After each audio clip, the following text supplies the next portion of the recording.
Iran ವಿರುದ್ಧ ಕೆರಳಿ ಕೆಂಡವಾದ ಅಮೆರಿಕದ ಅಧ್ಯಕ್ಷ ಡೊನಾಲ್ಡ್ ಟ್ರಂಪ್ ಭಯೋತ್ಪಾದಕ ರಾಷ್ಟ್ರವನ್ನ ಸುಮ್ಮನೆ ಬಿಡುವ ಮಾತಿಲ್ಲ ಅಂತ ಡೊನಾಲ್ಡ್ ಟ್ರಂಪ್ ಎಚ್ಚರಿಕೆಯನ್ನ ನೀಡಿದ್ದಾರೆ. ಇರಾನ್ ವಿರುದ್ಧ ಕೆರಳಿ ಕೆಂಡವಾದ ಅಮೆರಿಕ ಅಧ್ಯಕ್ಷ ಡೊನಾಲ್ಡ್ ಟ್ರಂಪ್ ಭಯೋತ್ಪಾದಕ ರಾಷ್ಟ್ರವನ್ನ ಸುಮ್ಮನೆ ಬಿಡುವ ಮಾತೇ ಇಲ್ಲ. ಅಮೆರಿಕ ಅಧ್ಯಕ್ಷ ಡೊನಾಲ್ಡ್ ಟ್ರಂಪ್ ಖಡಕ್ ಸಂದೇಶವನ್ನ ರವಾನಿಸಿದ್ದಾರೆ. ಇರಾನ್ ವಿರುದ್ಧದ ಯುದ್ಧ ನಮಗೆ ಬೋರ್ ಆಗಲ್ಲ. 4 ರಿಂದ 5 ವಾರಗಳ ಕಾಲ ಯುದ್ಧ ನಡೆಯುವ ಸಾಧ್ಯತೆ ಇದೆ. ಇರಾನ್ ನಂಬರ್ 1 ಉಗ್ರ ಪೋಷಕ ರಾಷ್ಟ್ರವಾಗಿದೆ.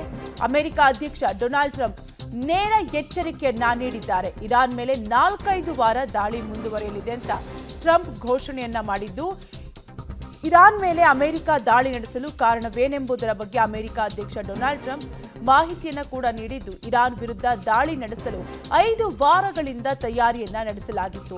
ಇನ್ನೂ ಕೂಡ ದಾಳಿ ನಿಂತಿಲ್ಲ. ಅಗತ್ಯವಿದ್ರೆ ಯುದ್ಧವನ್ನ ತೀವ್ರಗೊಳಿಸುತ್ತೇವೆ. ಇರಾನ್ ವಿರುದ್ಧ ಇನ್ನು 4-5 ವಾರ ಯುದ್ಧ ಮುಂದುವರಿಯಲಿದೆ.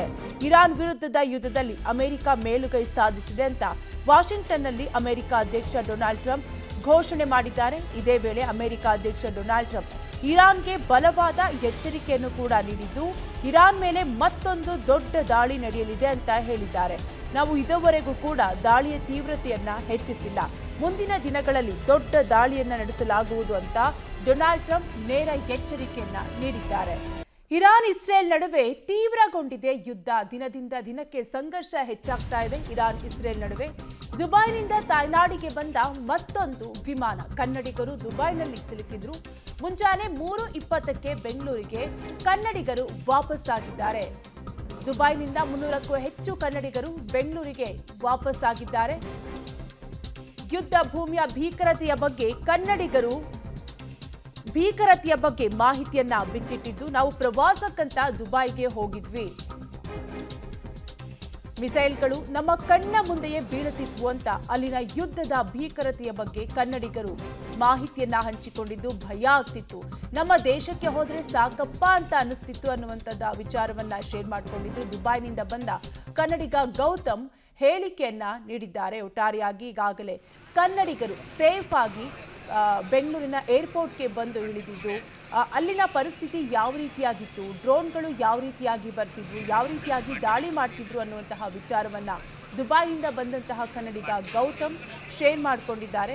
ಒಟ್ಟಾರೆಯಾಗಿ ಯುದ್ಧ ಭೂಮಿಯ ಭೀಕರತೆಯ ಬಗ್ಗೆ ದುಬೈನಿಂದ ಬಂದಂತಹ ಕನ್ನಡಿಗರು ಬಿಚ್ಚಿ ಮಾಹಿತಿಯನ್ನ ಹಂಚಿಕೊಂಡಿದ್ದಾರೆ. ಒಟ್ಟಾರೆಯಾಗಿ ಅಲ್ಲಿಗೆ ಪ್ರವಾಸಕ್ಕೆಂದು ಹೋಗಿದ್ವಿ, ಆದರೆ ಆ ಮಿಸೈಲ್ಗಳು ನಮ್ಮ ಕಣ್ಣ ಮುಂದೆಯೇ ಬೀಳುತ್ತಿದ್ವು. ಸಾಕಷ್ಟು ಭಯ ಆಗ್ತಾ ಇತ್ತು. ಯಾವಾಗಪ್ಪ ನಮ್ಮ ರಾಜ್ಯಕ್ಕೆ, ನಮ್ಮ ದೇಶಕ್ಕೆ ವಾಪಸ್ ಆಗ್ತೀವಿ ಅನ್ನುವಂಥದ್ದು ಕೂಡ ಅನ್ನಿಸ್ತಾ ಇತ್ತು. ಬಟ್ ಈಗ ಕನ್ನಡಿಗರು ಬೆಂಗಳೂರಿನ ಏರ್ಪೋರ್ಟ್ಗೆ ಬಂದು ಇಳಿದಿದ್ದು, ಸೇಫ್ ಆಗಿ ರೀಚ್ ಆಗಿದ್ದಾರೆ. ಫ್ಲೈಟ್ಸ್ ಕ್ಯಾನ್ಸಲ್ ಆಗಿದೆ ಅಂತ ಗೊತ್ತಾದಾಗ ತುಂಬಾ ಹೆದರಿಕೆ ಆಗಿತ್ತು. But UAE government took very good care. Accommodation, ಎತಿಹಾದವ್ರ ಅಕಾಮಿಡೇಷನ್ ಎಲ್ಲ ಚೆನ್ನಾಗಿ ಕೊಟ್ಟರು. So he was safe. ಇಲ್ಲ, ಇವನು ಶಿಕಾಗೋಯಿಂದ ಆ್ಯಕ್ಚುಲಿ ಬಂದಿದ್ದು. ಸೊ ಅಬುಧಾಬಿನಲ್ಲಿ ಹಿ ವಾಸ್ ಸ್ಟಕ್. ಟಚಲ್ಲಿದ್ದ, ಅಪ್ಡೇಟ್ ಮಾಡ್ತಾ ಇದ್ದ, ಏನೇನು ಆಗ್ತಿದೆ ಅಂತೆಲ್ಲ ಅಪ್ಡೇಷನ್ ಸಿಗ್ತಿತ್ತು. ಥ್ಯಾಂಕ್ಫುಲಿ ಹೀಸ್ ಬ್ಯಾಕ್ ಅಷ್ಟೇ. ಇರಲಿಲ್ಲ. ಥರ್ಸ್ಡೇಗೆ ಒಂದು ಫ್ಲೈಟ್ ಶೆಡ್ಯೂಲ್ ಆಗಿತ್ತು. ಬಟ್ ಲಕ್ಕಿಲಿ ಇವತ್ತಿಗೆ ಅವರು ರೀಶೆಡ್ಯೂಲ್ ಮಾಡಿ ಕಳಿಸ್ಕೊಟ್ಟಿದ್ದಾರೆ. 2 ಮಾತು ಹೇಳಬೇಕಂದ್ರೆ, ಒಂದು, ನಮ್ಮ ತಾಯಿ ಹೇಳ್ದಂಗೆ UAE ಗೌರ್ಮೆಂಟ್ ತುಂಬ ಚೆನ್ನಾಗಿ ನೋಡಿಕೊಂಡ್ರು. ಎತಿಹಾದ್ ತುಂಬ ಚೆನ್ನಾಗಿ ನೋಡಿಕೊಂಡ್ರು.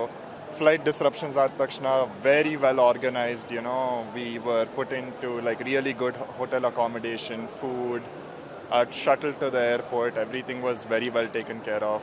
So nenne ratri we were up all night trying to get our flights rescheduled, and ivat belagge local time alli 5:30 AM ಗೊತ್ತಾಯಿತು.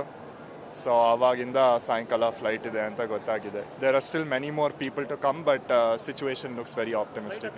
ಟೇಕ್ ಆಫ್ ಆಗೋದ್ರವರೆಗೂ ಟೇಕ್ ಆಫ್ ಆಗಿ ಒಂದು ಅರ್ಧ ಗಂಟೆ ಆದಮೇಲೂ ನಮಗೆ ಡೌಟು, ಯಾಕೆಂದರೆ ಅವ್ರು ಯಾವಾಗ ವಾಪಸ್ ಬರ್ತಾರೋ ಅಂತಲೂ ಗೊತ್ತಿರಲಿಲ್ಲ.